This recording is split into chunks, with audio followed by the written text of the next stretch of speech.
www.webcamlive.fr, le plus grand site de webcam live réservé aux adultes. 14h-16h, Brigitte Lahaie, Sud Radio. Bonjour à tous, nous sommes ensemble durant ces 2 heures sur Sud Radio. Alors la vie à deux n'est pas toujours simple et évidemment après quelques mois de lune de miel, on va forcément se confronter à des petites déceptions. Et oui, même si notre partenaire nous aime vraiment, il ne pourra pas nous satisfaire totalement. Il nous faudra accepter d'être un peu, voire beaucoup frustrés. Alors chez les hommes, on le sait, c'est souvent la frustration sexuelle qui l'emporte, mais chez les femmes, ce serait plutôt une frustration dans les échanges émotionnels, comme si les hommes ne savaient pas parler d'émotions. Alors bien sûr, il y aura d'autres situations qui provoqueront des discussions qui seront plus ou moins houleuses.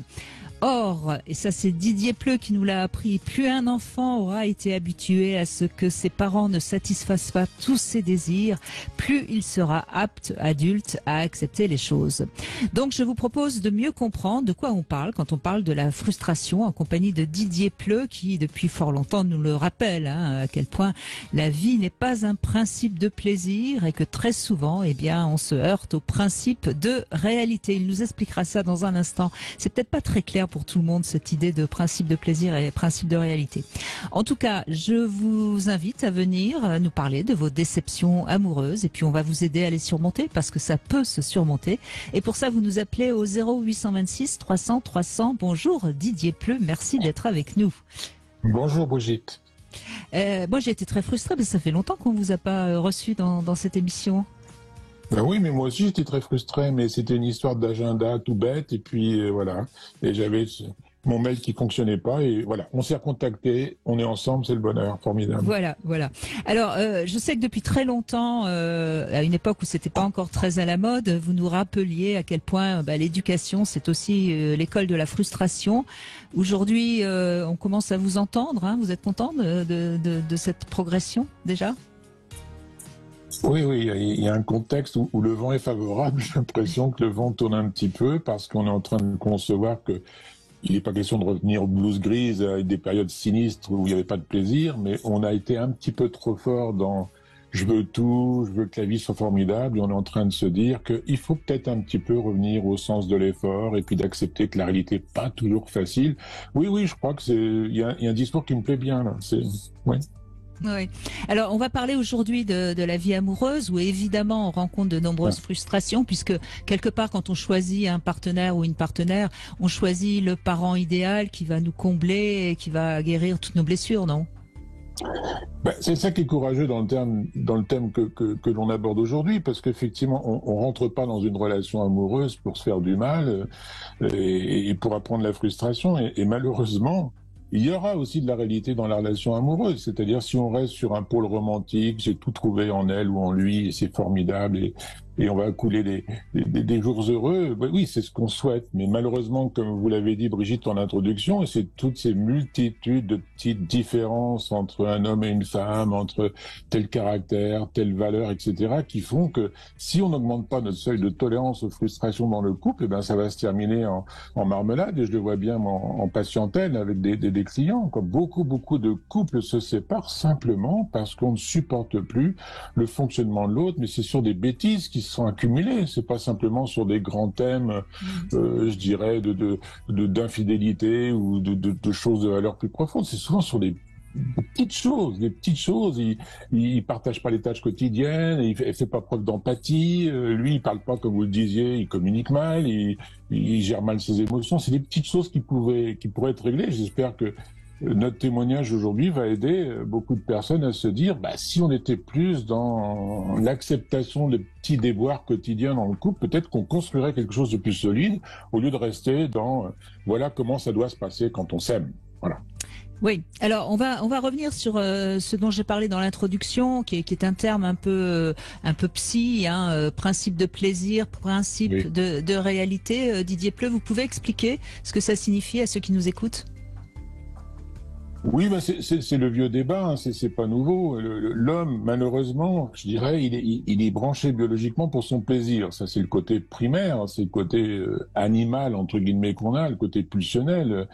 Et on le sait maintenant avec les neurosciences, c'est-à-dire que un humain, s'il y a quelque chose qui lui fait plaisir, il va sécréter cette fameuse hormone qui s'appelle la dopamine, et puis il aura envie que ça continue. Donc on est branché biologiquement pour avoir du plaisir. Ben, le problème, c'est que avoir du plaisir, c'est fonctionner un petit peu à l'envie, quoi. Donc, c'est pas possible. C'est pas possible. Les autres existent, la réalité existe. Et si je prends un exemple tout bête, ce matin, je voulais faire une petite balade avec ma petite fille. Ben oui, mais il y a un vent d'ouest, il y a de la pluie. Donc, bon, tout d'un coup, le principe de réalité me retombe dessus. J'avais vraiment envie de partager ça avec ma petite fille, cette petite balade du mercredi. Et la réalité me rappelle, ben non, il fait trop froid, c'est pas bien, etc. Et c'est toujours comme ça, le principe de réalité. Il se heurte toujours à nos envies, à nos désirs. Alors, souvenez-vous, historiquement, vous le savez bien, Brigitte, que notre grand Sigmund Freud avait dit, s'il y a trop de principes de réalité, s'il y a trop de frustration, trop de gris, on empêche tout, le pulsionnel et tout, ben, l'humain, il va pas être heureux, il va pas être bien. Donc, c'est pour ça qu'on avait, les dernières décennies, on s'était dit, bah, c'est pas mal si on laisse plutôt de la liberté au plaisir, à faire ce qu'on a envie de jouir, de laisser nos désirs s'épanouir, etc. C'était pas mal. Mais on a été trop fort là-dedans, c'est-à-dire, le bonheur, bah, c'est souvent de faire un compromis et de trouver une belle harmonie entre ce que je veux, ce que je désire, la présence des autres et ce fameux principe de réalité qui me rappelle que, eh bien, on peut pas faire tout le temps ce qu'on veut. Oui, il y a des aléas, des adversités dans la vie. Donc mais c'est pas de peine à jouir, hein. C'est réguler son plaisir avec la réalité. Alors justement, vous savez ce qui se passe demain, Didier Pleu, ça ne vous a pas échappé. Et on voit bien que même une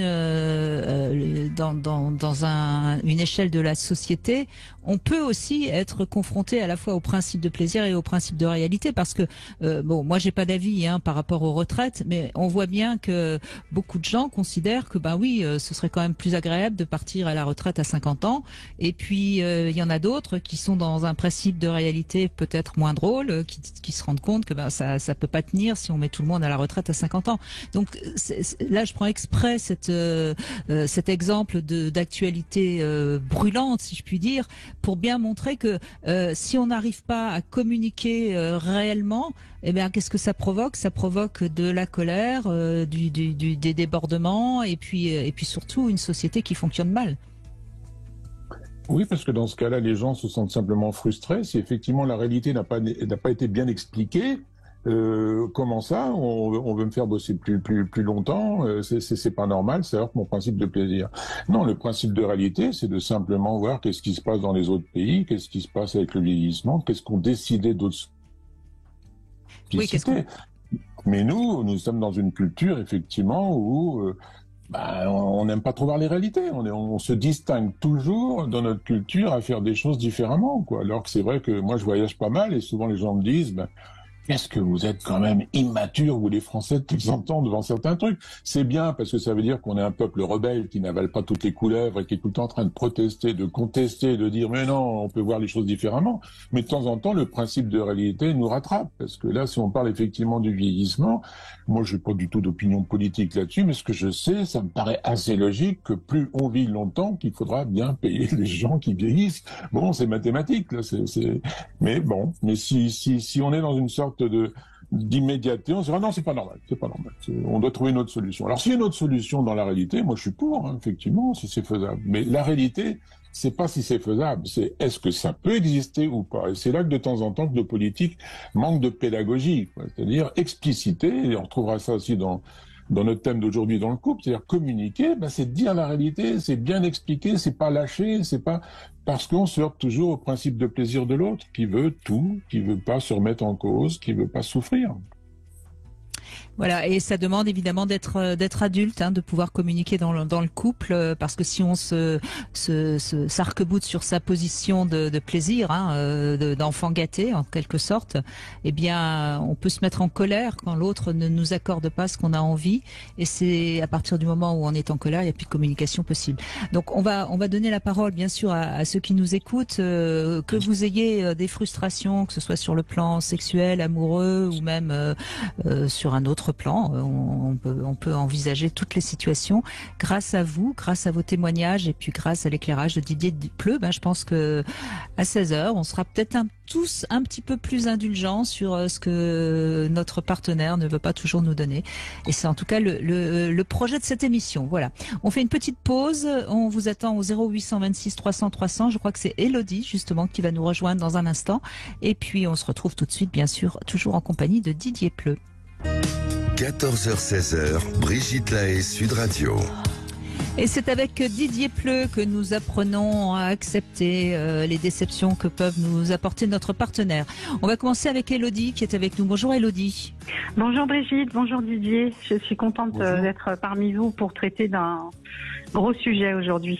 Un gros dossier, comme on dit. Un gros dossier, exactement.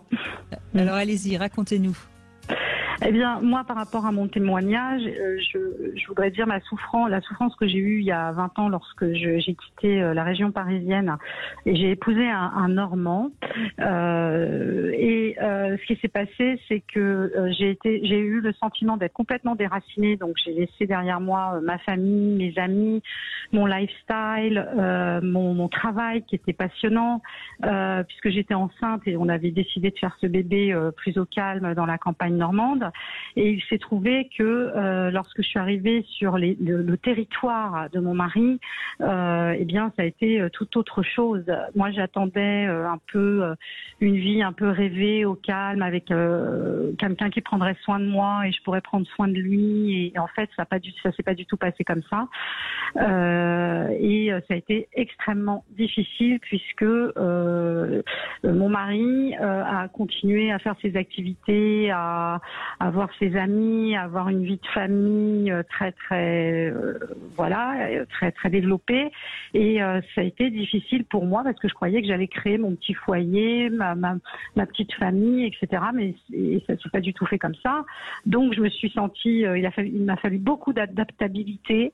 J'ai pas eu du tout d'empathie. J'ai pas eu d'écoute et d'empathie par rapport au déracinement et à tout ce que je ressentais, cette solitude en réalité. J'ai énormément souffert de solitude, d'incompréhension et de manque d'empathie en fait de la part de sa part, oui.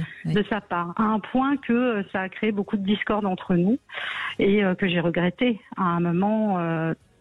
J'ai vraiment regretté, parce que moi je venais vraiment pour m'investir avec lui dans mon couple, créer un foyer, qu'on fasse plein de choses ensemble, etc. Et c'est avéré que en réalité il n'a pas du tout changé lui son style de vie de célibataire entre guillemets, et que moi j'ai beaucoup souffert de ça. Et heureusement j'ai quand même rebondi, mais ça m'a quand même valu une grosse dépression.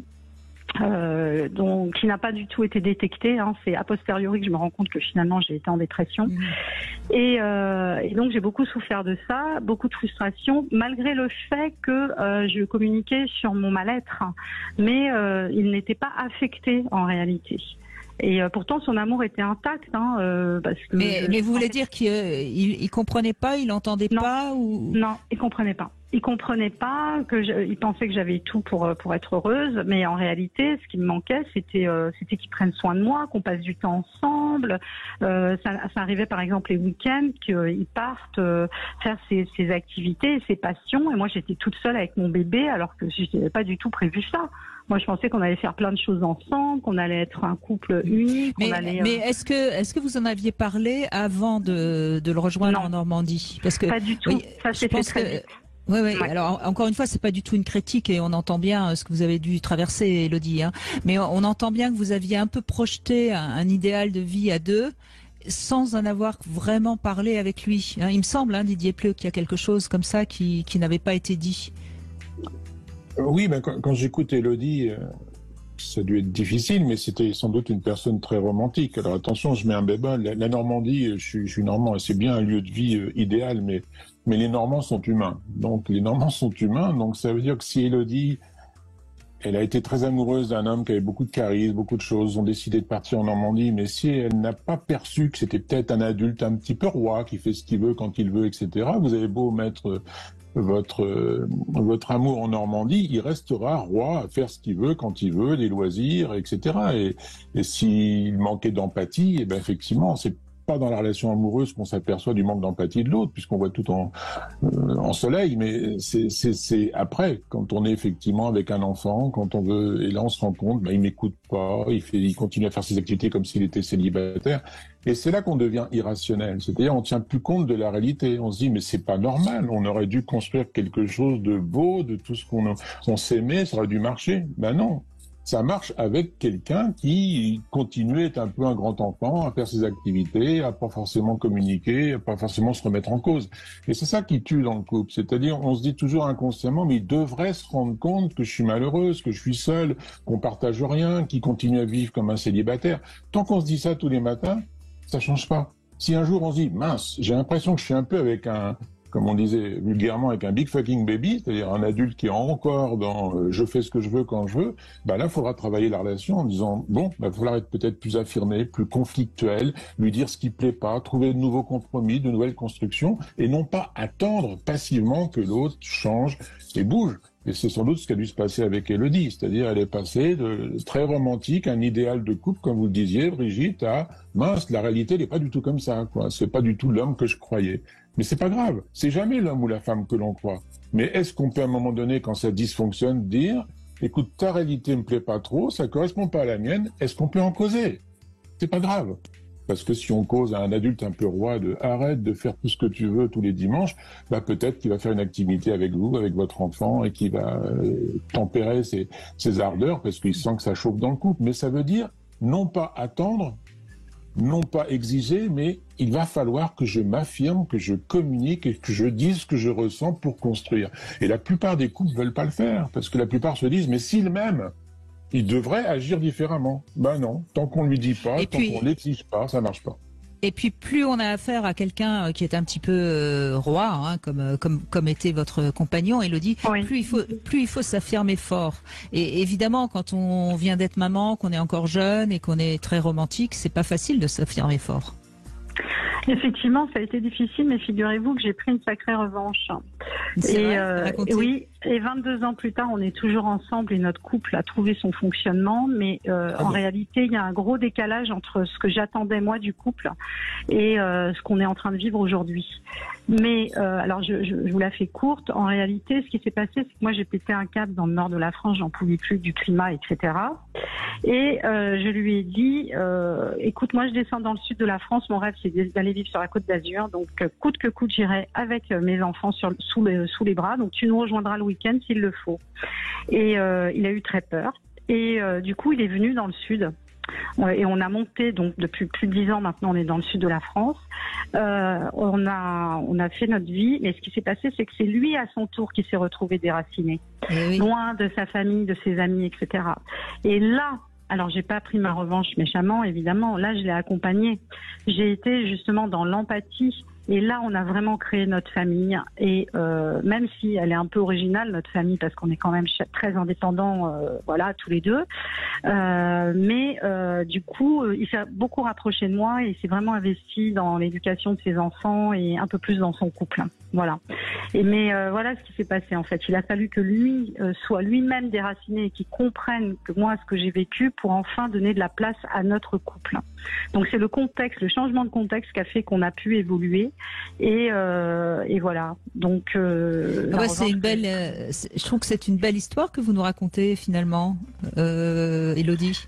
Oui, c'est une belle histoire qui a été très douloureuse, pleine de rebondissements, mais au final, ça nous a énormément rapprochés. C'est-à-dire qu'on a vraiment traversé des choses difficiles, mais on a toujours rebondi dans la communication, etc. Et même si encore aujourd'hui l'empathie n'est pas toujours là.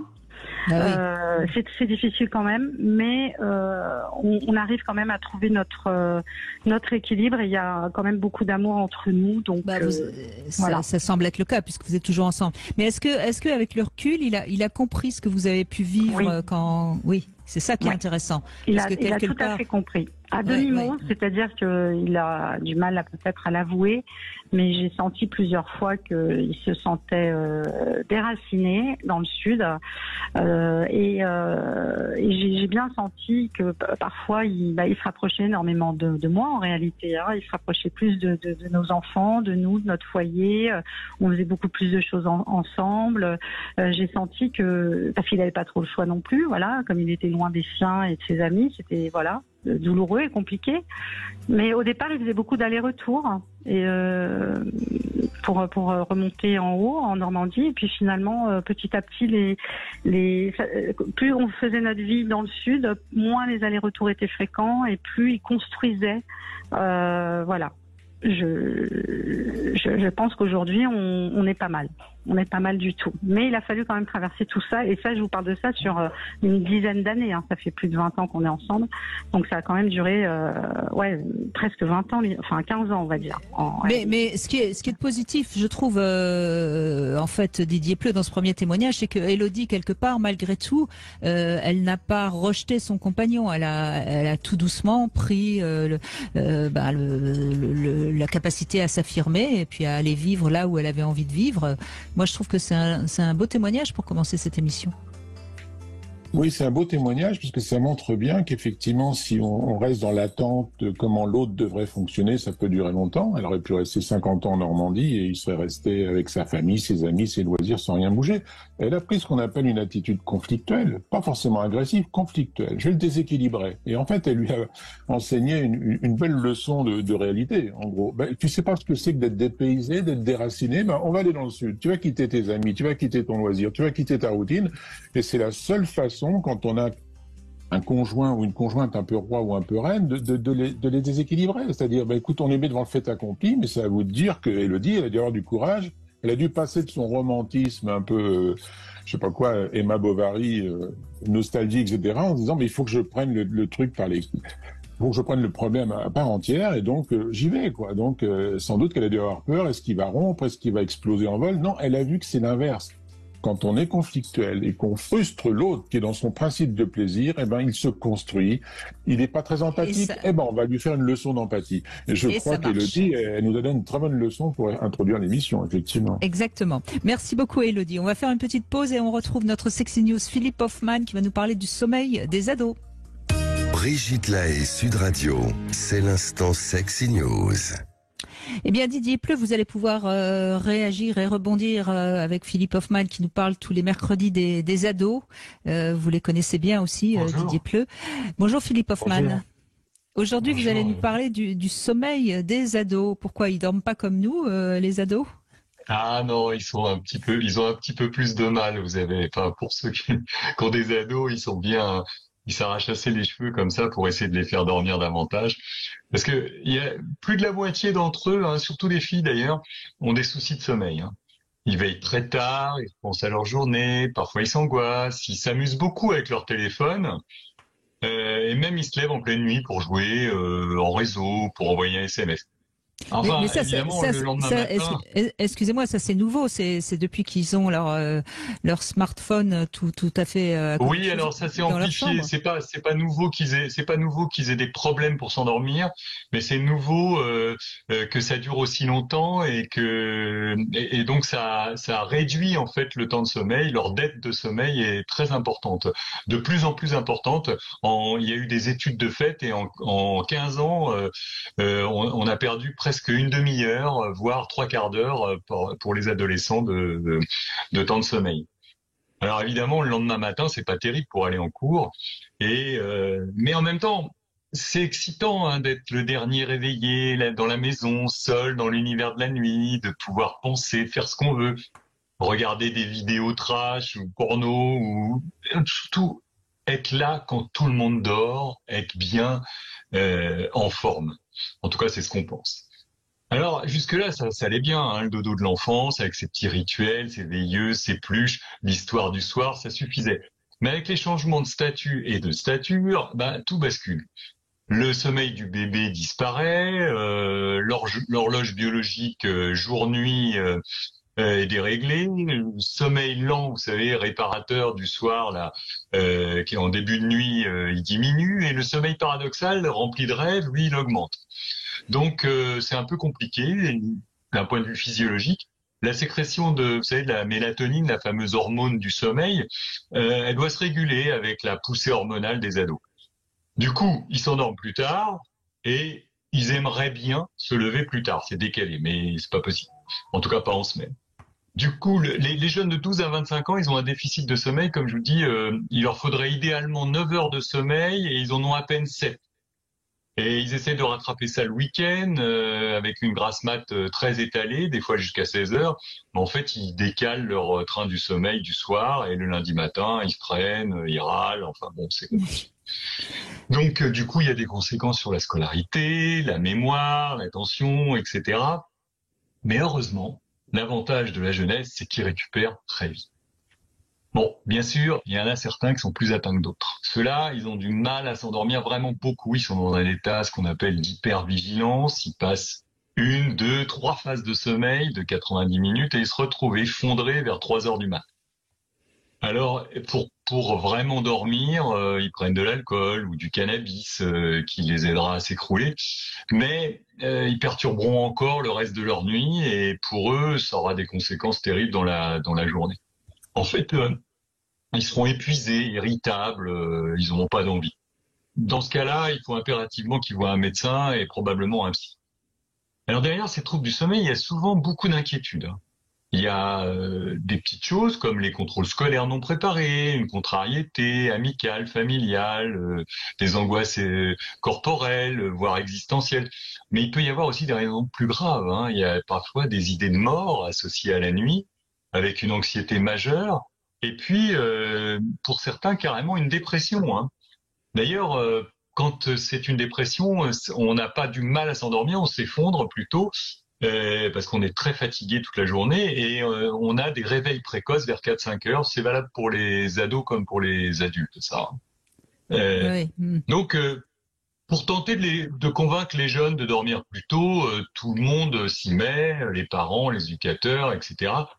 On leur dit voilà, l'exposition à la lumière bleue des ordis et des smartphones, c'est dangereux parce que ça retarde la sécrétion de mélatonine, la fatigue due à des prises d'excitants, vous savez, le café, le soda, les boissons énergétiques, l'alcool, le tabac, enfin, pas faire de sport le soir. Enfin, mais c'est pas très utile de faire ce listing parce qu'ils connaissent plus ou moins. Et par contre, ce qui est beaucoup plus intéressant, c'est de discuter sur leurs inquiétudes à eux. Et là, à ce moment-là, on peut leur poser la question de ce qu'ils pensent de l'organisation des soirées, pour eux et pour la famille. Et puis, comment on pourrait changer ça, ensemble. Et il faut les rassurer, sans jamais banaliser. Même un petit souci qui a l'air bénin pour vous, ça peut être un gros problème pour l'ado. Et puis, ensuite, il faut donner quelques petits conseils et des astuces, à condition de ne pas avoir la même vie qu'eux, parce qu'il y a des adultes qui ont des vies nocturnes chaotiques. Demandez-leur quels sont leurs rituels d'endormissement, et puis il faut les aider à s'organiser, à les maintenir chaque soir. Ça les aide à dormir. Parfois, il y a des jeunes collégiens qui aiment bien qu'on leur lise un livre, parce que ça leur rappelle les histoires de quand ils étaient petits. Quand ils étaient petits, oui, bien sûr. Il faut fixer des limites à l'utilisation du portable et un horaire limite d'endormissement vers 23 heures pour qu'ils aient au moins 8 heures de sommeil. Et puis, rappelez-leur une chose importante, c'est que leur chambre, qui est leur univers perso, ça doit rester quelque chose d'un peu particulier avec un lit qui doit être le lieu du sommeil. Et s'ils veulent jouer, chatter, il faut qu'ils s'assoient dans un coin cosy. S'ils se réveillent, qu'ils restent pas couchés, et s'ils veulent manger, qu'ils aillent dans la cuisine. Donc, du coup, comme ça, le lit restera le lieu du sommeil. Et tout ça, c'est des très beaux conseils, Philippe Hoffmann, mais ça donne beaucoup de frustration, Didier Pleu. Donc, c'est pas facile, j'imagine, en tant que parent aujourd'hui, de réguler tout ça. Non, grand problème. Là, vous avez visé juste quand vous dites que les problèmes de sommeil peuvent être liés, ça peut avoir un sens. Un enfant qui est anxieux, déprimé, etc., il va pas dormir. Mais malheureusement, la plupart du temps, c'est effectivement très basique. C'est trop de smartphones, trop de séries, trop d'excitation avant de dormir, parce que l'enfant ou l'ado veut rester dans son principe de plaisir. Alors, comme vous dites, Brigitte, qui va lui enlever le smartphone ? Si on est dans de la bienveillance, on va essayer de trouver un compromis avec l'enfant, l'ado. Si on est dans l'éducation, on dira je suis désolé, c'est un objet très dangereux pour toi, donc tu le mets dans la boîte à carton avant de dormir. Je crois que c'est du basique, mais je crois qu'on a tendance à trop psychoter en se disant mais qu'est-ce que ça signifie son manque de sommeil? Ça existe, les manques de sommeil, parce qu'on n'est pas bien dans sa peau. Mais ce que je vois surtout, c'est manque de sommeil parce que on veut pas arrêter la série, le truc sympa, le site, le SMS, oui, ça c'est. etc. Je suis d'accord avec vous, mais en fait, avant l'invention et l'envahissement du portable et des écrans dans les chambres, il y avait déjà des ados qui avaient des troubles du sommeil. Il y en avait pas mal, hein. Mais ça, disons que là, vraiment, la dette de sommeil a augmenté. Je suis d'accord avec vous. Là, ils veillent beaucoup trop tard. C'est-à-dire qu'ils s'endorment tous autour d'1 heure du mat, alors que franchement, ça serait peut-être mieux à 11 heures. Hein. Donc, vous avez raison, il faut mettre des principes éducatifs, fixer des limites. C'est pas simple, hein. Il y a plein de parents qui arrivent pas, hein, qui sont débordés par leurs ados. Mais ce qu'on peut faire aussi, c'est les informer et puis leur dire voilà que de toute façon, si ils dorment mal, qu'ils mangent mal, ils grandiront mal. Ça les inquiète un petit peu. Vous savez, physiquement, ils aiment pas qu'ils grandissent mal. Bon, il y a des risques divers et variés, on les connaît, mais surtout, vous avez raison. À la fois, il faut être ferme sur des limites qu'on peut donner et sur le danger que ça a des portables et des écrans dans la chambre en général. Et puis, parallèlement, il faut quand même savoir si ça fait longtemps que ça dure. Parce que moi, j'ai eu beaucoup de jeunes en consultation qui prenaient pas de somnifères, mais qui prenaient systématiquement du cannabis pour s'endormir parce qu'ils n'y arrivaient plus. Bon, et c'était bien avant le portable. J'en ai vu pendant 30 ans. Donc, c'est vrai que actuellement, c'est infernal. Parce que c'est exponentiel. Et donc excusez-moi, mais en conclusion, donc Philippe Hoffman, on revient sur ce que vous disiez tout à l'heure, quoi. Communiquer sur leurs angoisses. Oui, sur leurs angoisses, et puis sur leur demander comment on pourrait faire ensemble pour que ça aille mieux, tout ça. Hein. D'accord. Parce que effectivement, comment on pourrait faire pour qu'ils utilisent moins leur portable parce qu'ils peuvent pas résister. Oui. Par exemple. Donc le principe de réalité, mais pas dans l'autoritarisme d'antan, évidemment. Merci Philippe Hoffman. Ouais, ça marche pas très bien avec les ados. Bon. Avec personne. Hein, bon, écoutez, je vous souhaite une bonne journée et puis j'espère que ça vous aura éclairé. Merci en tout cas Philippe Hoffman et puis bonne nuit ce soir. Bonjour Clara. Bonjour Brigitte. Bonjour Didier. Bonjour. Merci d'être avec nous, Clara. 3 questions intimes et puis vous pourrez en poser une à Didier après. Première question, est-ce que vous pourriez me dire quelle a été, ce qui vous revient comme ça à l'esprit, la déception que votre partenaire vous a procurée? Aucune. Aucune? Oh bah dis non. Donc. Extraordinaire ça. Aucune. Vous avez trouvé l'homme idéal? Je pense, oui. Bon, écoutez, ou alors vous venez juste de le rencontrer et vous êtes encore dans la lune de miel. Non, mais aucune. Au contraire, beaucoup de découvertes, beaucoup de choses que je connaissais pas. Oui, écoutez, c'est bien, tant mieux pour vous, je suis ravie. Je suis ravie. Deuxième question, on va revenir sur la sexualité. Quel est le temps que vous aimez que dure le coït? C'est-à-dire entre le moment de la pénétration et le moment où l'homme éjacule. Le plus longtemps possible, tant qu'à faire. D'accord, comme il ne vous déçoit pas, je suppose que ça dure très longtemps. Oui, ça dure très longtemps, oui, effectivement. Bon, écoutez, franchement, et dernière question, quel est le lieu, à part le lit, où vous aimez faire l'amour? À part le lit, lieu où j'aimerais faire l'amour, à part le lit. Je vais dire dans une des pièces de la maison. D'accord. Le canapé. Dans le salon, donc. Ok. Dans le salon. Très bien, très bien. Vous pouvez poser une question à Didier Pleu, il vous écoute. Alors moi, j'avais une question à poser à Didier d'ordre général. Je voulais savoir comment gérer une frustration anti-frustration il y a lorsqu'on se retrouve avec son partenaire au lit? C'est toujours ce qu'on dit, ce qu'on répète, c'est la communication. C'est-à-dire s'il y a quelque chose qui se passe lors d'un câlin qu'on n'aime pas ou qui nous choque ou qui ne se fait pas, je crois que au lieu de se dire l'autre devrait s'en rendre compte ou ceci, cela, je crois qu'il faut à un moment donné, peut-être pas pendant le câlin, mais ensuite en reparler en disant, tu sais, hier soir, je te l'ai pas dit, mais à un moment donné, j'ai un peu décroché parce qu'il y avait ça qui me plaisait pas ou ce que tu aurais pu faire. Je crois que c'est toujours ne pas avoir peur de ce qu'on appelle la conflictualité, c'est-à-dire je vais déplaire à mon homme idéal, parce que vous en avez un apparemment, là, mon amant idéal, je vais lui déplaire en lui disant, quand même, de temps en temps, il y a des petites choses qu'on pourrait réajuster. Et on a peur de le faire parce qu'on se dit, ça va peut-être le dévaluer, il va se sentir attaqué et on le fait pas par amour. Alors que non, le dire, c'est pas dangereux. C'est au contraire, on l'a vu tout à l'heure avec Élodie, dire les choses, déséquilibrer les choses, ça fait construire. Donc je crois que là, s'il y a une petite frustration, on en parle, mais il faut surtout se dire, mais qu'est-ce que je me raconte qui m'empêche de lui dire ce qui me gêne? Et vous allez voir, vous allez en trouver des bien bonnes, là, oh là là là là, je veux pas le choquer, je veux pas l'embêter, je veux pas ceci, si, on a le droit d'embêter, de choquer, de gêner l'autre. Sinon, en amour, il y a de grandes chances qu'on soit passif. Voilà. Clara, mais puisqu'il est idéal, il n'y a pas de souci. Merci beaucoup en tout cas, Clara. Merci. Didier Pleu, on fait une petite pause et puis on continue bien sûr avec les témoignages des auditeurs pour comprendre justement comment on gère une relation qui n'est évidemment pas toujours dans le principe de plaisir. On se retrouve dans un instant sur Sud Radio avec vos appels au 0826 300 300. À tout de suite. .fr, le plus grand site de webcam live réservé aux adultes. 14h-16h, Brigitte Lahaie, Sud Radio.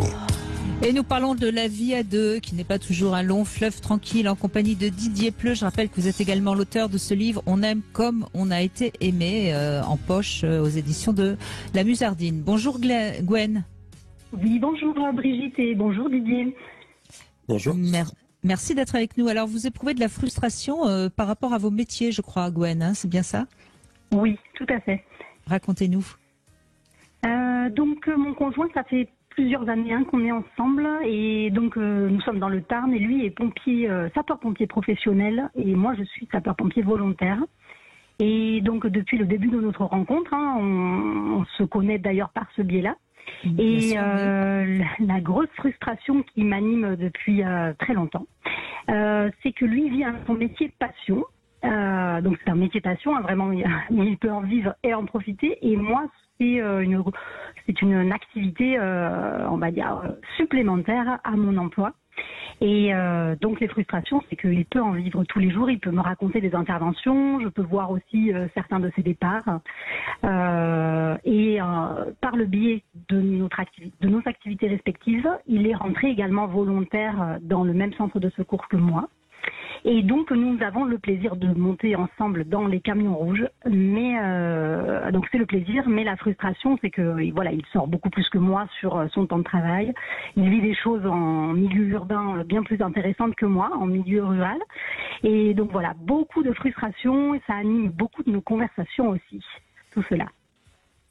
Mais j'ai l'impression qu'il y a un peu de l'envie, hein, qui serait peut-être le mot plus juste que la frustration. Vous l'enviez en quelque sorte? Oui. Alors c'est une frustration qui est plutôt personnelle, hein, qui me concerne, mais oui, beaucoup d'envie, une forme de jalousie parfois, hein, qui est exprimée, tout à fait, pour un métier que je ne peux pas faire pour plusieurs raisons. Bien sûr. Voilà. Et est-ce que vous arrivez à lui en parler de ça, ou est-ce que vous le gardez pour vous? Alors j'arrive à lui en parler, mais régulièrement je me retiens quand même, parce que c'est un sujet qui pourrait revenir souvent. Mais pour éviter que ça soit parfois source de conflit, je ne l'aborde pas trop souvent. C'est vraiment quand j'ai accumulé un certain point. Mais votre témoignage. Alors Gwen, je vous remercie de votre témoignage parce que c'est un témoignage qui pourrait être assez fréquent dans un couple. Par exemple, quand il y en a un des deux qui gagne plus d'argent que l'autre, ou quand il y en a un des deux qui a plus de temps libre que l'autre. Il y a souvent des décalages, Didier Pleu, dans un couple, entre les professions de l'un et de l'autre. Et c'est compliqué parce que là, en l'occurrence, le conjoint de Gwen, il est pour rien, hein, il n'est pas responsable, si je puis dire. Mais en même temps, c'est compliqué pour Gwen de lui en parler parce qu'elle aurait l'impression, en effet, elle n'a pas le beau rôle, si je puis dire, en lui en parlant. Qu'est-ce que vous pouvez dire, Didier Pleu, à Gwen? Quand j'entends effectivement tout ça, c'est cette fameuse acceptation, quoi. Dans un couple, vous disiez, Brigitte, quand quelqu'un, par exemple, c'est le couple classique, c'est l'homme qui a une épouse qui gagne beaucoup plus que lui, donc là, il y a une sorte de frustration parce qu'il y a toujours des phrases du style je devrais, en tant que mâle dominant, je sais pas quoi, gagner bien ma vie, etc. Tous ces trucs qui sont hors réalité. Non, l'acceptation, c'est pas se résigner, c'est tenir compte de la réalité tout court, c'est-à-dire, mon conjoint gagne beaucoup plus d'argent, c'est comme ça, quoi. Donc, oui, ça peut me dévaluer, ça peut ceci, mais c'est comme ça. Et je crois que dans le contexte de Gwen, oui, si son mari est pompier professionnel et surtout s'il intervient dans les villes, etc., il aura beaucoup plus d'expérience, de sensations qu'elle, qui est bénévole à la campagne et qui risque de faire plus je sais pas quoi, les canards écrasés par les voitures que le grand incendie de je sais pas quoi, d'une église que peut faire son mari. Donc, accepter, c'est de se dire, voilà, j'aurais tellement voulu être pompier professionnel comme lui, mais j'ai d'autres activités, je suis au foyer, etc. Est-ce que j'accepte de ne pas avoir une vie aussi palpitante? Et c'est là que ça rejoint ces histoires de jalousie et autres, on est irrationnel, quoi. On voudrait être à la maison, être tranquille dans son village, être bénévole, ne pas consacrer tout son temps à être pompier, mais on voudrait aussi avoir les sensations de son mari qui, lui, escalade des murs de 40 mètres pour éteindre un feu, etc. Accepter la réalité, c'est accepter qu'on peut pas tout faire, qu'on peut pas marcher parce que je désire ça. Alors, j'ai envie de dire à Gwen, devenez pompier professionnel si vous voulez avoir les mêmes sensations que lui. Mais si vous voulez rester dans le bénévolat et avoir un autre rythme de vie, visiblement, elle ne peut pas, je crois, si j'ai bien compris, vous ne pouvez pas pour des raisons qui ne nous regardent pas d'ailleurs. Mais je pense en effet que Didier Pleu appuie là où ça fait mal, Gwen. C'est-à-dire que c'est à vous de régler le problème et d'accepter, parce que lui n'y peut rien, voyez ? Oui. Tout à fait. Lui, il est responsable de rien, et je dirais même que c'est grâce à son métier que vous vous êtes rencontrés et grâce au vôtre. Donc ça, c'est plutôt un principe de réalité sympathique. Et puis maintenant, vous devez accepter en effet d'être face à quelqu'un qui quelque part représente un peu ce que vous aimeriez pouvoir faire, mais que vous ne pouvez pas pour des raisons qui sont dues à votre propre histoire. Vous comprenez ? Tout à fait. Oui. Et donc ça, je pense que ça vaut le coup d'aller le travailler avec un thérapeute. Et ça se trouve, c'est pas grand-chose, hein, parce que c'est sûrement dans votre propre histoire qui avait ce désir d'être pompier. Enfin, alors, il y a pour rebondir à ce que vous dites, c'est vraiment lié à la reconnaissance. Et c'est un métier qui est très reconnu, qui est très apprécié. En volontaire, on l'est, mais pas de la même manière, parce que c'est pas un métier, on ne s'affiche pas tous les jours dedans. Donc, bien sûr. Et c'est vrai que mon métier personnel n'apporte pas cette valorisation, cette reconnaissance. Et cette frustration, elle joue vraiment sur moi dans le sens là, en fait. Et voyez, déjà là, en disant ça, vous avancez, parce que ça veut dire que c'est une blessure narcissique, quelque part, qu'il faut guérir. Parce que vous êtes de toute façon quelqu'un de formidable. Il y a pas, en plus il vous a choisi, donc vous êtes, je suis sûre, quelqu'un de formidable. Donc cette reconnaissance, elle vient. Le problème, ça vient de quelque chose qui est blessé chez vous, dans votre estime de vous-même. Et bon, ça se travaille. Hein. Oui. Tout à fait. Je suis d'accord avec vous. Je chemine. Oui, bien sûr. Mais faites-vous aider si vous avez l'impression que ça tourne en rond, parce que quelque part vous avez un peu de grief vis-à-vis de votre partenaire, et ça va nuire à la relation, alors que il n'y a pas de raison que ce soit lui qui en pâtisse. Lui, il n'est que le miroir de quelque chose qui vous blesse. Vous comprenez ? Oui, tout à fait. Je suis tout à fait d'accord avec vous. Et moi, j'ajouterais, Brigitte, qu'effectivement, Gwen, elle doit s'endoctriner avec des phrases du style « je devrais obtenir autant de reconnaissance que lui »,« j'aimerais bien avoir la même cotation, les mêmes regards positifs », alors que c'est vrai que d'accepter, c'est surtout de se questionner « mais pourquoi j'en ai autant besoin ? Pourquoi je dois avoir ça ?» Et je risque de mélanger un peu tout en reprochant à mon mari d'obtenir ça, alors que c'est moi qui, de temps en temps, a besoin de combler un certain vide au niveau de la reconnaissance. Donc vous avez raison, ça vaut le coup de se dire « mais pourquoi je quémande tant ça et que je risque de confondre ce que mon mari vit bien avec ce qui me manque à moi et qui est un peu trop fort. Oui. Et peut-être connaissance de soi. Alors déjà, donc faites ce petit travail et puis parallèlement, moi je vous conseillerais de trouver un objectif qui vous permette de vous nourrir narcissiquement. Peut-être que au lieu d'être pompier volontaire, vous pouvez vous occuper d'une association ou monter une propre association pour les enfants des pompiers qui souffrent. Enfin, vous voyez, faites quelque chose que vous allez faire vous-même, dont vous allez être fier. Et qui va aussi peut-être rester un peu dans la mouvance de ce que vous aimez faire, de ce que vous avez besoin de faire, parce que quand on est pompier volontaire, j'imagine qu'on aime s'occuper des autres.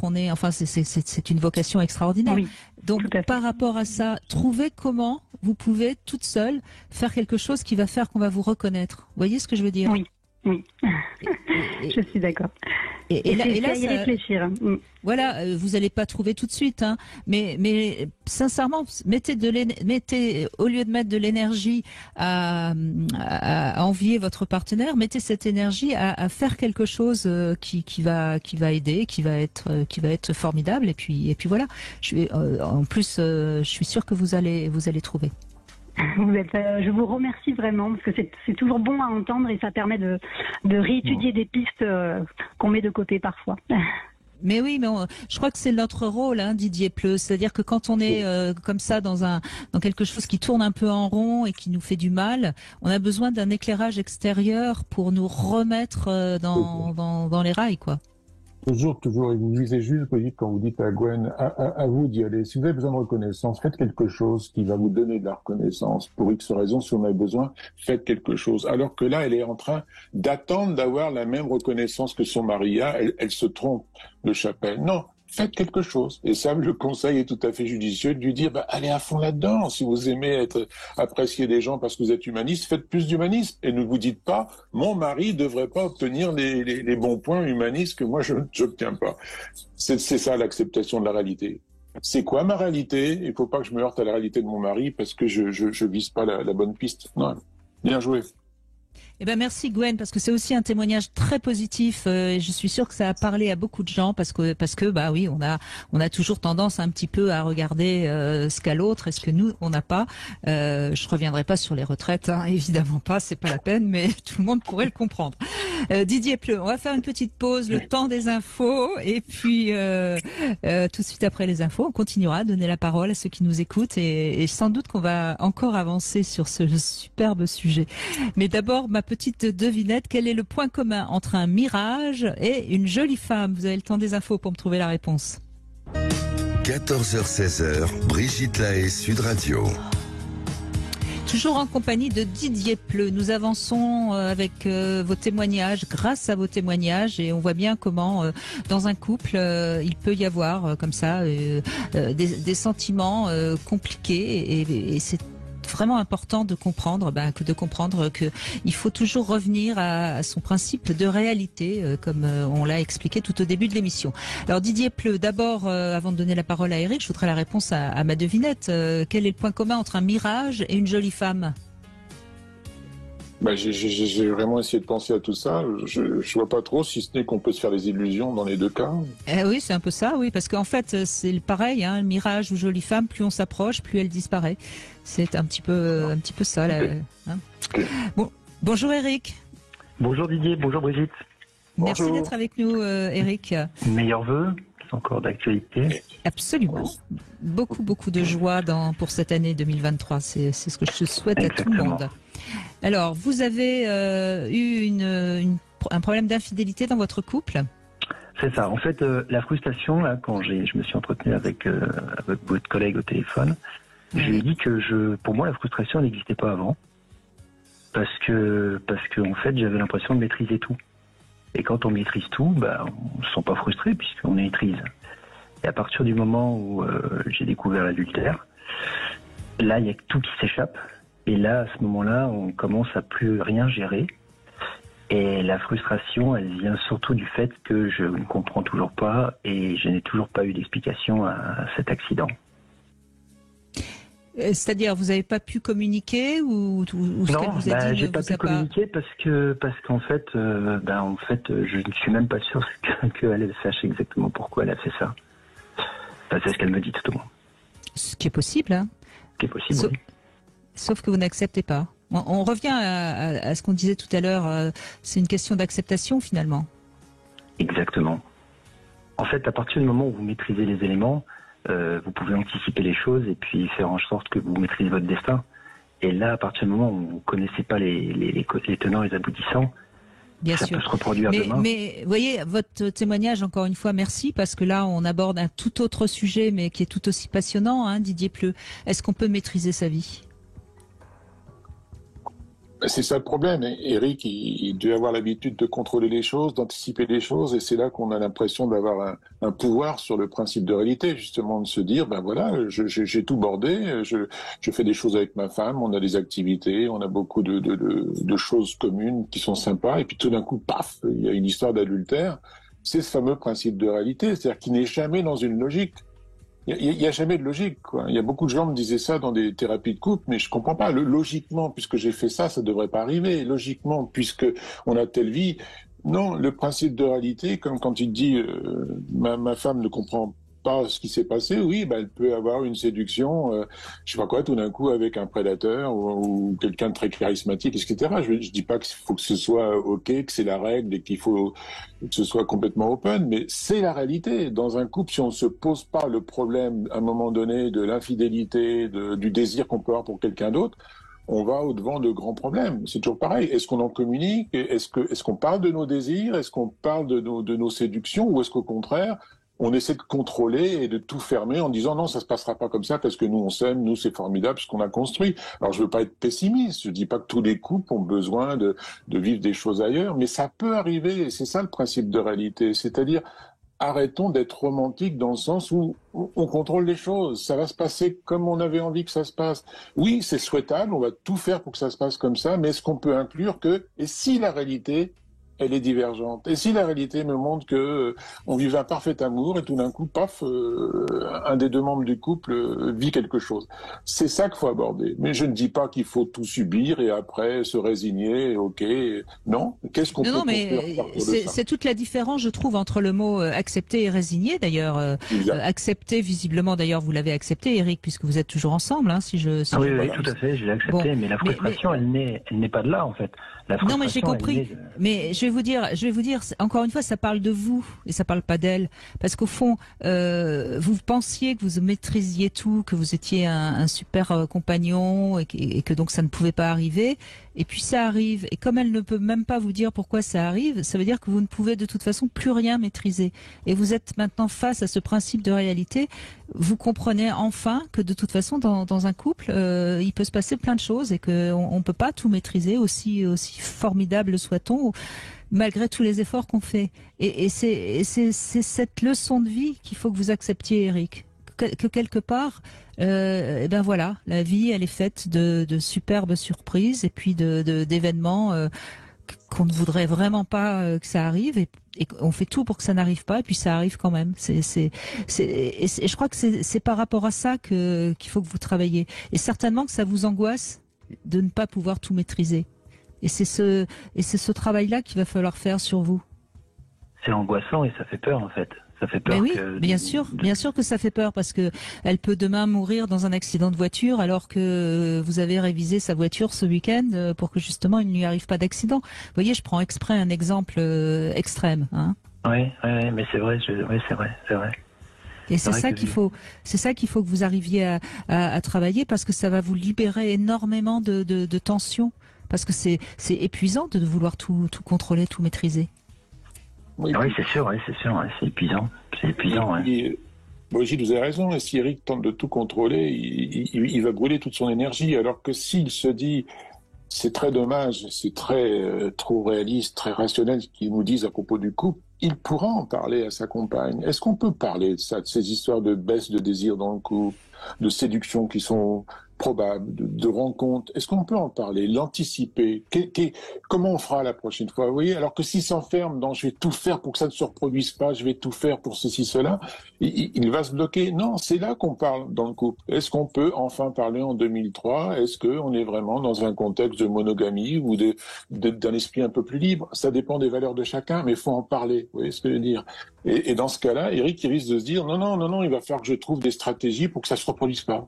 Alors que la réalité, c'est, puisqu'on sait que malheureusement ça peut se reproduire, est-ce qu'on peut en causer? Qu'est-ce qu'on fera?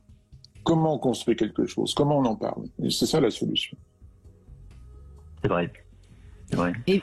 Et puis, visiblement, vous l'avez accepté, cette infidélité, ce qui montre l'amour que vous portez à cette femme et quelque part aussi votre tolérance. Donc, ça, c'est plutôt des points très positifs.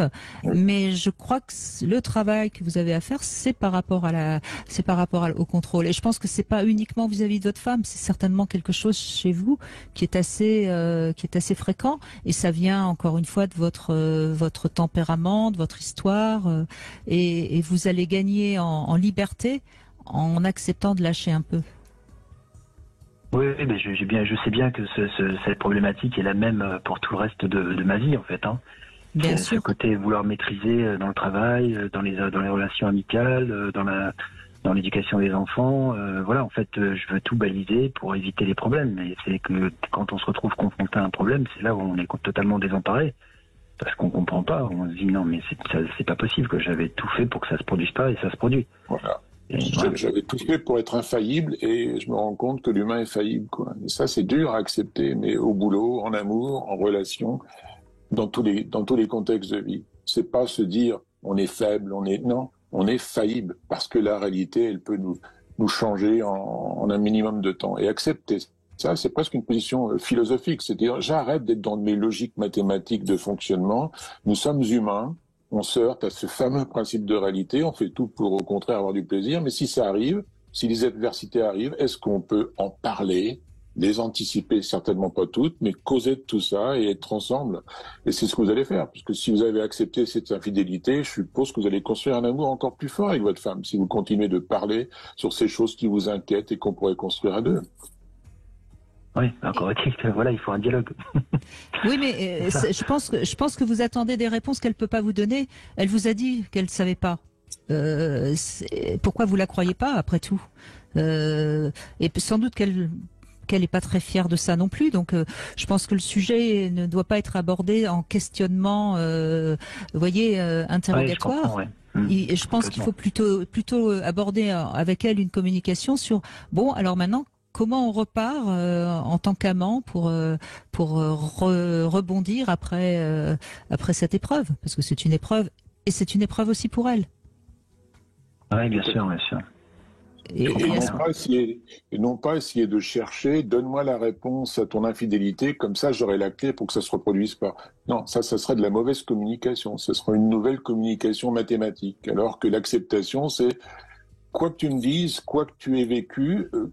Qu'est-ce qu'on fera la prochaine fois ou est-ce qu'on peut en parler? Mais non pas, je trouve la clé qui désormais fera qu'on est complètement bouclé par rapport à ce genre de phénomène. Oui, c'est une espèce de protection. Ça marche pas. Le principe de réalité vous dit non, quoi que tu penses, ça marchera pas. Ou alors il faut acheter une ceinture de chasteté et là vous avez la clé. Ah bah voilà. Ouais, c'est pas, écoutez, pas mon tempérament. Tant qu'on a de l'humour, hein, on est sauvé, hein, Eric. Voilà, exactement. Et donc visiblement vous en avez. Merci Eric en tout cas de ce témoignage. Beaucoup. Merci aussi. Bonne journée, au revoir. Allez, on va continuer bien sûr avec vos témoignages et franchement, je trouve que le sujet que nous abordons aujourd'hui est formidable, Didier Pleu, et on voit à quel point faut toujours revenir à ce fameux principe de réalité. On va donner la parole à Mars dans un instant qui est avec nous. 14h-16h, Brigitte Lahaie, Sud Radio. Didier Pleu est avec nous et on vous aide à accepter la frustration de votre quotidien, la frustration de votre vie de couple. Vous pouvez évidemment nous retrouver au 0826 300 300. Alors, on a Mars maintenant qui est avec nous et qui va nous parler également de ses frustrations. Bonjour Mars. Oui, bonjour Brigitte, bonjour Didier. Bonjour. Alors allez-y, vous, qu'est-ce qui va pas? Alors, pour moi, dans le sujet d'aujourd'hui, ce qui me concerne, c'est la frustration par rapport aux besoins par moment, de solitude. Et il est vrai que mon conjoint, il n'a jamais compris, il n'a jamais, réussi à comprendre et à accepter et à mettre en place des moments pour moi de solitude, pour me ressourcer, pour me ressourcer, pour pouvoir être bien après et avec lui et avec les autres d'une façon générale. Donc vous avez besoin de moments où vous êtes tranquille, toute seule, hein, c'est bien ça? Exactement. C'est quelque chose que j'ai découvert il n'y a pas longtemps. Enfin, c'est pas que j'ai découvert, mais que j'ai accepté comme quelque chose de pas méchant. Avant, je trouvais que c'était méchant de ma part d'avoir un besoin d'être seule, même quand je partais en voyage, parce que je suis extrovertie, je suis communicatif, je suis bien avec les autres. Mais il y a des moments quand ça fait quelques heures que je suis avec du monde, j'ai besoin d'aller m'isoler un petit peu ou alors d'aller faire 1 heure ou 2 de marche, que ce soit en ville ou dans la nature, pour me ressourcer et pouvoir à nouveau être bien avec les gens. Et il est vrai qu'à la maison, depuis quelque temps, je travaille pas vraiment, je suis tout le temps chez moi. Mais j'ai un fils qui fait ses études à la maison et mon mari qui vient entre midi et 2. Donc pour moi, ça m'étouffe. Oui, vous vous sentez envahi sur votre territoire en quelque sorte. Exactement. Bon, alors il y a 2 choses. D'abord, la première, c'est bien de reconnaître votre besoin. Hein. C'est un besoin qui est tout à fait respectable. Oui. Hein. Il y a des personnes qui ont besoin d'être un peu seules pour se ressourcer, pour se retrouver. Donc ça, c'est une chose qui vous l'avez reconnu. Maintenant, il faut voir comment vous pouvez le mettre en place. Est-ce que dans l'appartement ou la maison où vous vivez, il n'y a pas un endroit que vous pourriez mettre comme une sorte de jardin secret? Si, il y a ma chambre où je peux m'isoler, mais c'est plus que ça, si vous voulez, parce que avant, ayant des enfants musiciens, il y a toujours du bruit, que j'aime bien, que c'est pas un souci, j'aime bien mon petit monde, mais si vous voulez, quand j'arrive à leur faire partir, c'est-à-dire qu'il y a des moments où je pète un câble, si on peut dire comme ça, et je fais en sorte de les trouver une occupation et de leur faire partir. Donc je sais que ça va être pendant 1 heure ou 2, pas plus, jamais beaucoup plus que ça. Parce que si vous vous isolez dans votre chambre, ça vous suffit pas. Vous avez l'impression de ne pas être suffisamment dans votre bulle. Ouais, voilà, parce qu'au départ, quand j'ai compris ce besoin-là et que c'était un besoin qui fait partie de moi, comme beaucoup d'autres personnes du reste, j'ai préparé. Voilà, j'ai une chambre à moi, qui j'ai mis un mot sur la porte. Voilà, c'est ma chambre de gym, c'est mon bureau, c'est mon atelier de peinture, c'est chez moi. D'accord. Donc, mais vous pouvez mettre un panneau, ne pas déranger, hein, c'est possible. Oui, j'en ai fait. Mais ça, pour moi, petit à petit, j'ai compris que ça ne me suffit pas. Moi, mon bonheur, c'est quand j'arrive justement à leur faire partir tous les 3. Et quand je ferme la porte, je dis youpi. Alors que je sais qu'ils sont bien, qu'ils sont bien placés, hein, qu'ils sont en train de s'amuser. Mais alors on va essayer d'aller au principe de réalité, Didier Pleu. Hein. Qu'est-ce qui vous dérange quand vous êtes enfermé dans votre chambre et qui sont quand même là dans la maison? Il y a quand même du bruit, il y a quand même une présence. C'est vrai que mon envie, c'est d'être chez moi, seule pour quelques heures, ou pour un week-end. Un week-end, ça serait le rêve. Mais voilà, c'est d'être à la maison, seule, sans des présences qui vont arriver. Parce que j'ai beau à mettre un panneau devant ma porte. Alors, je vais vous pousser dans vos retranchements. Est-ce que vous aimeriez finalement vous retrouver définitivement seule? Alors, dans un futur où je me dis, je n'ai pas peur dans le futur, quand les garçons seront partis, quand peut-être que mon mari est plus âgé que moi, donc quand il sera plus là, peut-être que c'est moi qui vais partir en première, hein, mais dans le principe des choses, c'est vrai que j'ai pas peur. Je fais pas des projets. C'était pas ma question. Hein. Ma question, c'était est-ce que vous aimeriez finalement être toute seule? C'était plutôt ça ma question. Hein. Non, pas être toute seule, non, parce que je me considère quand même un être sociable. Voilà. Et ben voilà, c'est là où on arrive au principe de réalité qu'il faut accepter, Mars. C'est-à-dire que à la fois vivre en couple et être seul, ce n'est pas un principe de réalité, n'est-ce pas, Didier Pleu? Non, ça peut paraître antinomique, effectivement, de vouloir être seul quand on vit en couple, mais je crois que la souffrance que j'entends, le plus douloureux, c'est que vous avez un besoin et c'est pas reconnu par les autres, quoi. Je comprends ce qu'elle dit, parce que moi j'ai aussi ce côté un peu autiste. L'autre fois, mon épouse me reprochait qu'il y avait des amis qui étaient venus, et puis dès que c'était un peu, quand ils s'en allaient, moi très vite c'était au revoir, et puis hop, je m'engouffrais dans mon bureau, etc. Elle dit, tu peux quand même aller jusqu'à la porte, tu peux quand même dire, sois un peu plus sociable. Mais moi j'étais en explosion autistique. Je me dis, j'en peux plus, j'ai socialisé pendant 3 heures, j'ai besoin de cette solitude, j'ai besoin d'être seul, de plus relationner, de plus écouter, etc. Et j'accepte que à chaque fois, ça fait 46 ans qu'on vit en couple, à chaque fois ma femme me dit, mais c'est une drôle d'attitude, ça, quand même, de couper la relation tout d'un coup comme si t'en avais ras-le-bol. Je dis pas que j'en ai ras-le-bol, j'explose. Vous voyez ce que je veux dire? Alors il faut que je travaille il faut que je sois moins autiste quand il y a des amis, parce que c'est pas très sympa pour eux, mais il faut aussi que je travaille sur le fait que j'aurai toujours ce reproche-là de la part des autres qui comprennent pas ce besoin intense de solitude. Et je crois que notre auditrice, elle a travaillé 2 choses. D'accepter que les gens vont pas forcément comprendre sa façon de fonctionner, puis d'accepter aussi, et vous l'avez dit, Brigitte, de faire un petit effort, parce que quand on est en couple ou quand on reçoit des amis, eh bien, il faut mettre son besoin de solitude un petit peu de côté, parce que la réalité vous dit qu'on peut pas faire ce qu'on veut quand on veut. Voilà. Et je crois, Mars, c'est à vous peut-être. Vous pouvez peut-être insonoriser votre chambre. Vous pouvez peut-être demander à votre fils de jouer de la musique un peu plus loin que votre chambre. Aménager un petit peu tout ça, mais accepter, parce que de toute façon, vous pouvez pas à la fois avoir l'avantage de vivre avec des gens qui sont des gens joyeux et que vous aimez bien, et puis être seul, vous voyez.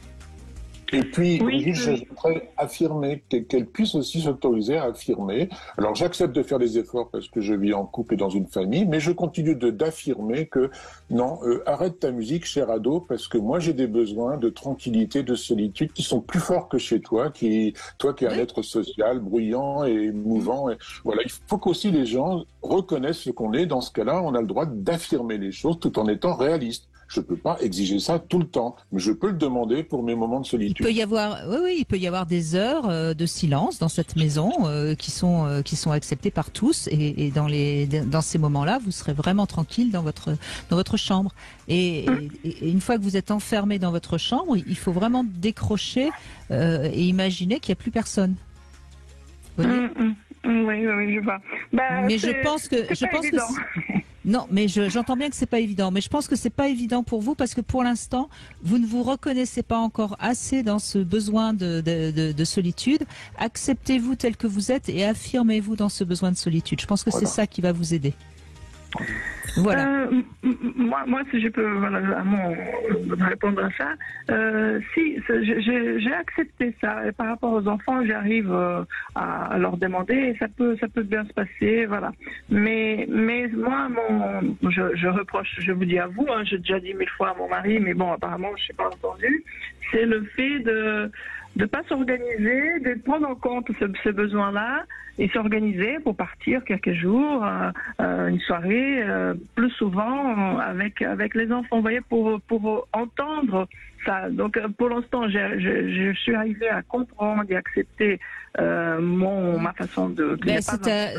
C'est à vous de lui dire et de programmer son voyage avec les enfants. Soyez plus clair, parce que quand on dit à quelqu'un j'aimerais bien que tu partes quelques jours avec les enfants, c'est pas la même chose que quand vous dites On va voir quel week-end tu vas partir avec les enfants. Vous voyez, la différence, elle est là. C'est qu'il faut. Ou alors de se dire, il devrait être empathique et comprendre que j'ai un besoin de solitude. Non, ça c'est une attente.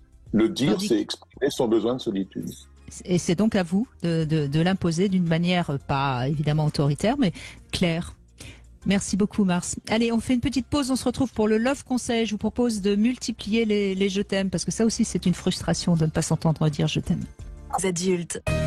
Brigitte Lahaie, Sud Radio, le Love Conseil. Alors Didier Pleu, on n'a pas eu de témoignage dans ce sens, mais je sais qu'il y a des personnes comme ça qui sont frustrées parce qu'elles s'entendent pas dire assez je t'aime. Et donc c'est un peu le propos de mon Love Conseil. Si vous avez du mal à dire je t'aime et si votre partenaire s'en plaint, eh bien il va falloir les multiplier les je t'aime, et c'est le propos de mon Love Conseil. Vous connaissez peut-être Didier Pleu, la fameuse scène du film avec Fernandel qui répète quelque chose sur tous les tons, qui est une scène assez mythique du cinéma, hein. Alors évidemment ça parle peut-être pas aux plus jeunes. Et en tout cas, si vous avez du mal à dire je t'aime, eh bien vous allez pratiquer cet exercice qui consiste à dire je t'aime de différentes manières. Et évidemment, vous allez faire ça tout seul face à votre miroir, ou même tout simplement tout seul dans une pièce. Et vous vous obligez à dire je t'aime au moins 10 fois de suite. Alors ça peut être de manière très neutre, ça peut être en le criant, en le chuchotant, en le riant. Bref, vous dites ce je t'aime au moins 10 fois, et vous le faites régulièrement jusqu'à ce que vous ayez l'impression que dire je t'aime, c'est devenu quelque chose d'assez naturel. Et vous allez voir, ça va jouer un peu au début sur la gamme de vos émotions, hein. Au départ, ça va peut-être pas être si simple que ça pour vous de le dire, ce je t'aime, mais peu à peu, vous allez vous habituer. Et quand on a l'habitude de dire un mot, eh bien curieusement, il va sortir beaucoup plus facilement, et peut-être qu'à ce moment-là, vous pourrez peut-être le dire à votre partenaire. Et ce qui sera intéressant dans cet exercice, évidemment, c'est de ressentir ce que ça provoque chez vous, parce que si vous avez du mal à dire je t'aime, c'est certainement parce que vous l'avez jamais entendu chez vos parents, c'est certainement parce que c'est compliqué pour vous ces 3 petits mots, mais en tout cas, on peut obtenir de sérieux résultats à partir du moment où on s'entraîne. Didier Pleu, qu'est-ce que vous en pensez ? Moi, je crois que c'est une bonne leçon de neurosciences. Plus on habitue son cerveau à des nouveaux schémas, et plus ça va être facile d'exprimer quelque chose, quels que soient les blocages initiaux, vous l'avez dit, de notre histoire. Oui, si on a du mal à dire je t'aime, il y a des explications, mais il faut surtout, fais-le, exprime-le, dis-le, débranche tes circuits automatiques dans ta tête pour avoir une nouvelle communication avec la personne que l'on aime. Voilà, on reformate son cerveau, hein, tout simplement. Demain, on sera avec François Bourgognon et on va essayer de tordre le cou à toutes ces croyances. Vous savez, ces croyances, les hommes sont tous infidèles, les femmes savent jamais ce qu'elles veulent, etc., etc. Et puis, on verra aussi pourquoi on choisit parfois quelqu'un qui ne nous convient pas dans notre relation d'amour. Et tout de suite, c'est Brian que nous accueillons. Bonjour Brian. Bonjour Brigitte, bonjour Didier. Bonjour. Alors, encore un témoignage intéressant, hein. Vous êtes pas très grand et votre partenaire est plus grande que vous, hein, c'est bien ça ? C'est ça exactement, je fais 1m70 et ma copine fait 1m85. Ah oui. Il y a un petit écart. Enfin, vous êtes pas très grand, c'est vrai, mais vous n'êtes pas minuscule non plus, 1m70, ça va. Non, oui, ça va, mais disons que ça se voit quand même pas mal, quoi. Bah, parce qu'elle est très grande, oui. Ouais, c'est assez grand, ouais. Le problème c'est que déjà dans le regard des gens, il y a souvent un petit peu pas de moquerie, mais vous voyez on s'imagine toujours que c'est l'homme qui doit toujours être le plus grand, voilà, pour cette image des grands protecteurs et tout. Donc quand on correspond pas à cette image-là, qu'on vous le fait sentir régulièrement, même si c'est sous le ton de l'humour, ça peut parfois être un petit peu perturbant. Oui, mais elle, comment elle le vit ? Elle le vit très bien. On est très heureux ensemble. Mais ça a jamais été un problème pour elle. J'entendais beaucoup de filles, dans la vie de toujours, j'entends beaucoup de filles qui disent oui, moi, en dessous d'1m80, c'est cuit. Elle s'en foutait. Donc au final, c'est quand même. Je trouve quand même ça plus élégant que d'avoir des critères très arrêtés comme ça et. Mais est-ce que dans le quotidien de votre couple, par exemple, vous n'aimez pas qu'elle mette des chaussures avec un peu de talons, ou est-ce que dans votre couple ça pose aucun problème ? Non, jamais je pourrais lui interdire de s'habiller comme elle veut, même si ça lui fait, si c'est les talons. Je pourrais pas lui dire de ne pas en mettre. Je veux dire, si elle aime ça, c'est normal. Et puis de toute façon, elle est plus grande que moi avec et sans talons. Donc de là, ça change rien.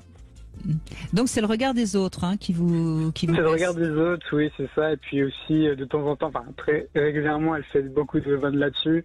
Et par moments, je le prends bien, parce que bon, on va pas non plus arrêter de. Ça va pas m'empêcher de dormir, mais c'est quand même un petit peu relou à force. Oui, c'est pas nécessaire qu'elle en rajoute en faisant un peu d'humour sur votre différence de taille. Ouais, c'est ça. C'est quelqu'un de très taquine, du coup, ça revient régulièrement. Mais vous lui avez dit que ça vous blessait un peu?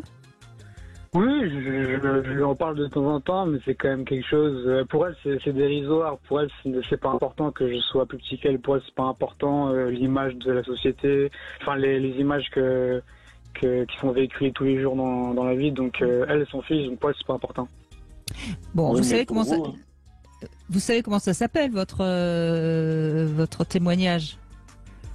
Ça s'appelle un complexe, tout simplement.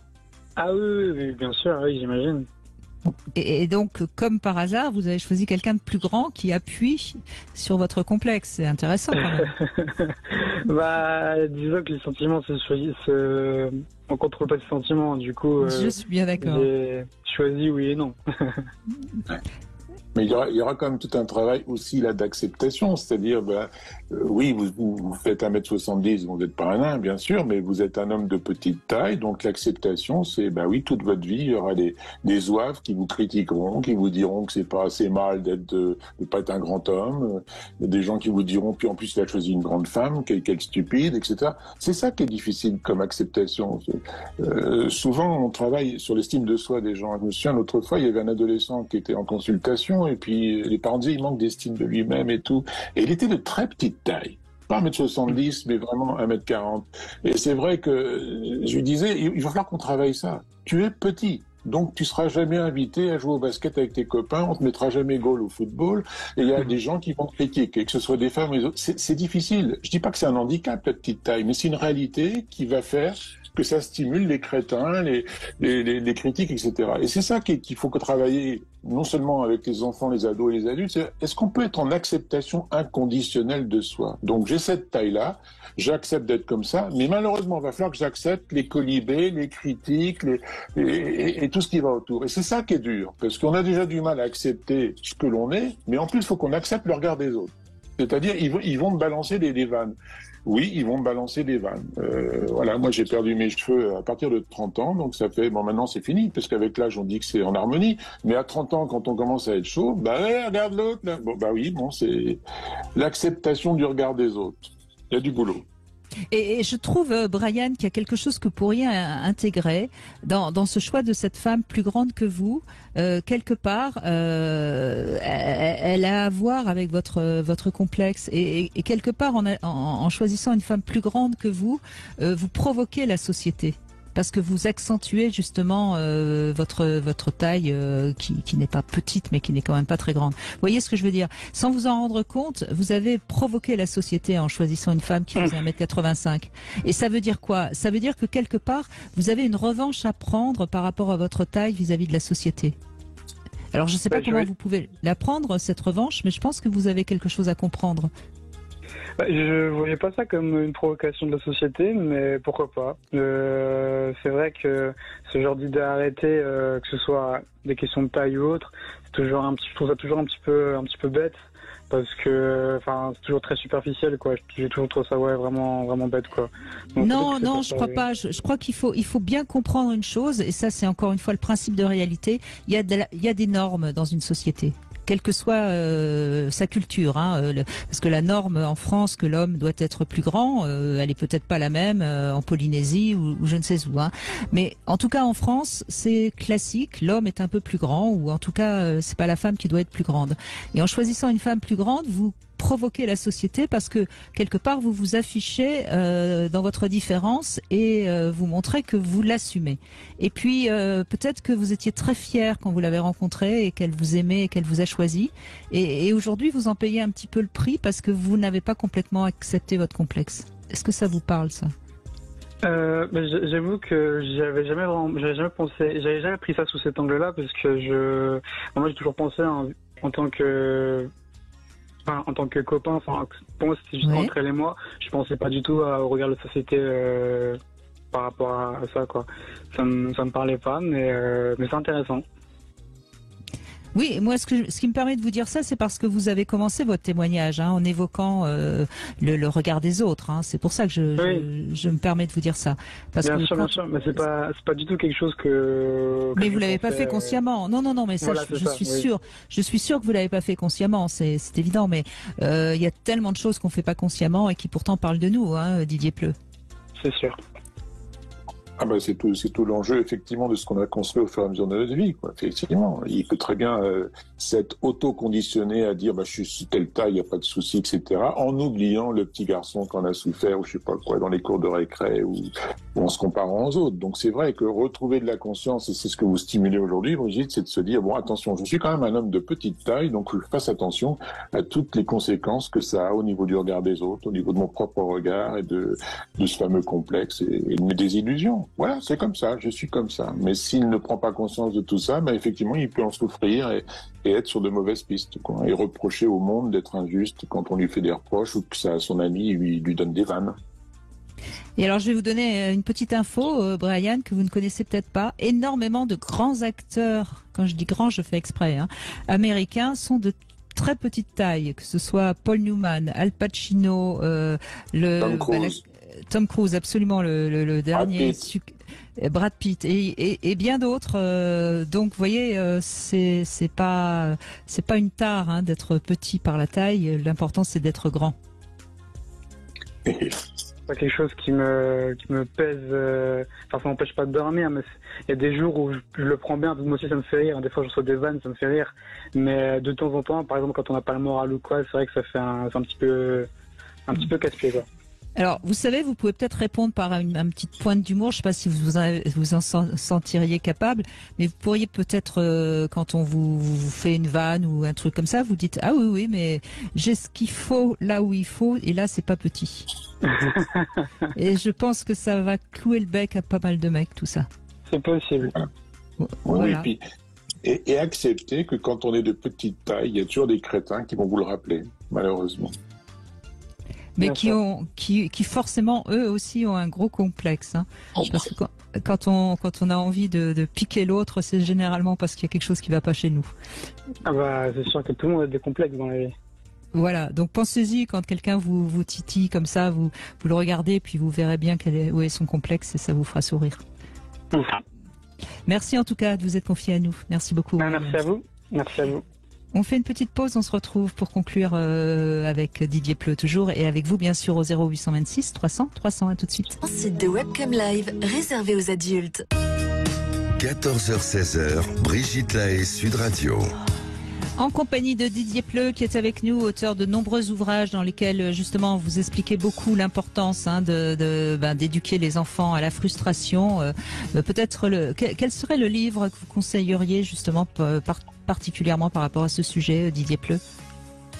J'avais écrit il y a quelques années le complexe de Tétis qui expliquait que s'il y a un déséquilibre, quand on a trop de frustration, on n'est pas bien, et quand on a trop de plaisir et d'immédiateté, on n'est pas bien non plus. Donc c'est un petit livre qui aide à bien équilibrer ça.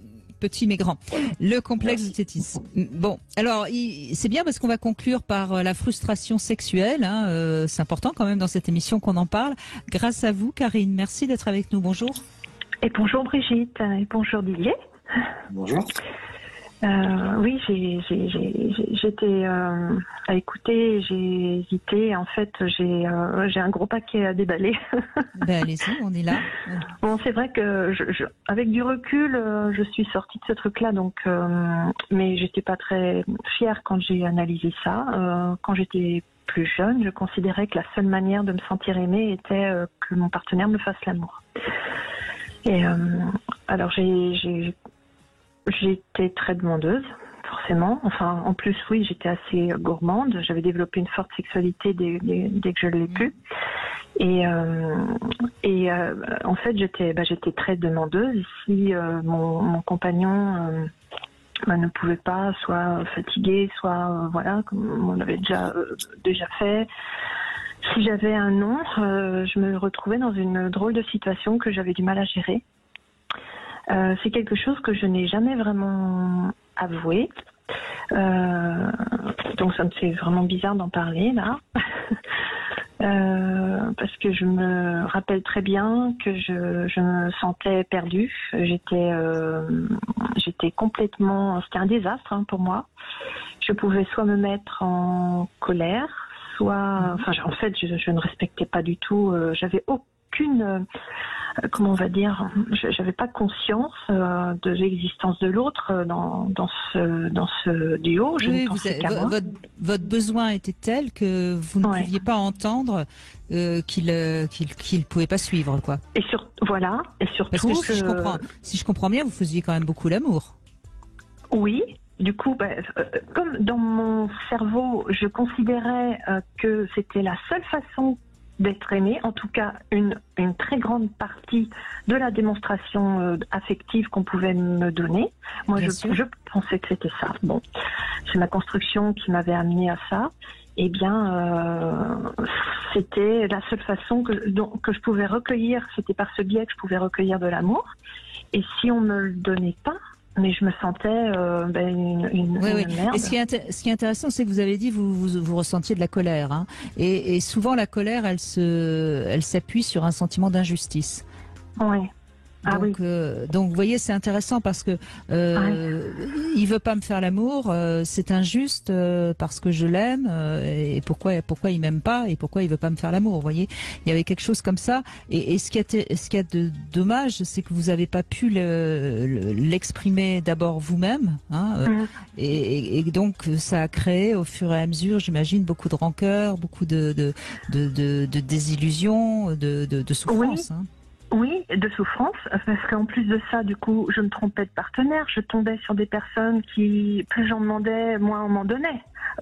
On va souvent à la rencontre tant qu'on n'a pas résolu ce problème. Je trouve maintenant avec du recul, eh bien, on rencontre des personnes qui vont être comme nos géniteurs ou ceux qui nous ont induit ce fonctionnement.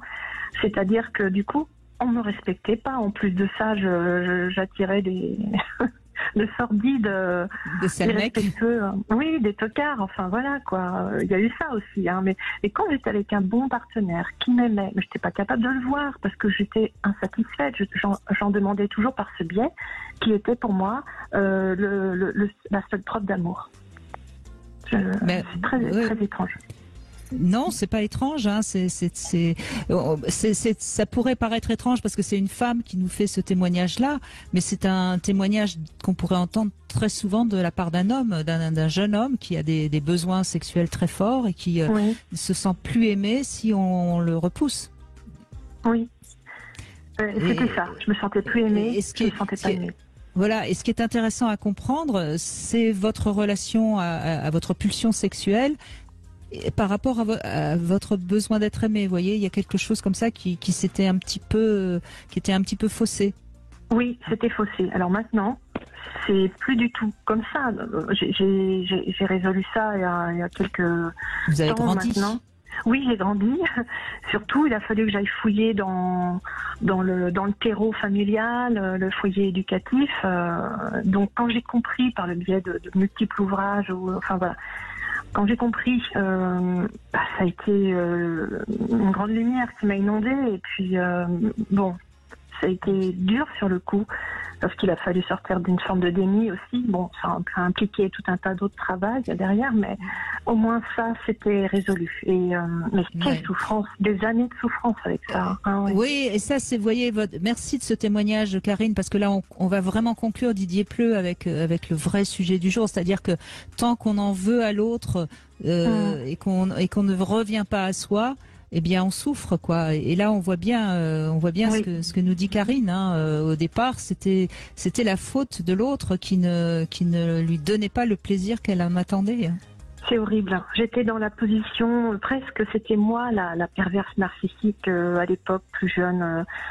Comme dit Jean-Charles Bouchou, le sujet c'est soi, revenir à soi. Et effectivement, j'ai appris ça maintenant, donc youpi. Didier Pleu.